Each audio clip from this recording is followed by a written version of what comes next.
એ નમસ્તે દાદાજી. આવો આવો સાહેબ આવો. ચોજી લ્યા પોણી લોટો ભરી લે સાહેબ. આયા પોણી પા ફટાફટ. સાહેબ ઉભા થો ગોદડું પાથરું. ના ના એની કાઈ જરૂર નથી. પોણી આવી સાહેબ પોણી પીરો. તાચીન ઉભી થઈ બે રાખી બી ચામીલ ફટાફટ જાય. દાદાજી તમે લોન માટે રિક્વેસ્ટ કરી હતી ને? ઓવે ઓવે ઈ તો મારે પૈસાનો તબેલો બનાવો તો. કેટલાની લોન કરવાની છે તમારે? 4-5 લાખની થાય કરી આલો ને સાહેબ. 4-5 લાખની ના થાય યાર, ગામડામાં શું આવક હોય તમારે? સાહેબ આવક તો ઘણી છે. તમારે કેટલી છે આવક મહિનાની? આવક હોય તો પછી લોન શું કામ કરવી છે?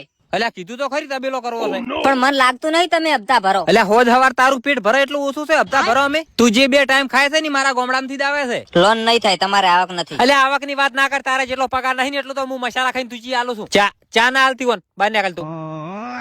લોન કરવાની છે કે નહીં તારે? લ્યા હા લોન થઈ જશે, પણ તમારે મહિનાની આવક કેટલી છે? મારે આવક એટલી છે ને તારે મહિનાનો જેટલો પગાર છે ને એટલું તો મારે ચા પાણી જતું રે મહિને. કાકા લોન નહીં થાય તમારે. ઓયથી ઉભો થઈને જતો રહે ને કે એલા અપ્રુવલ નહીં આવે, સિબિલ ખરાબ થઈ જાય 1 લાકડી. કાકા ચા પીન દો. ભાભી ચા લાવો. અલ્યા અરે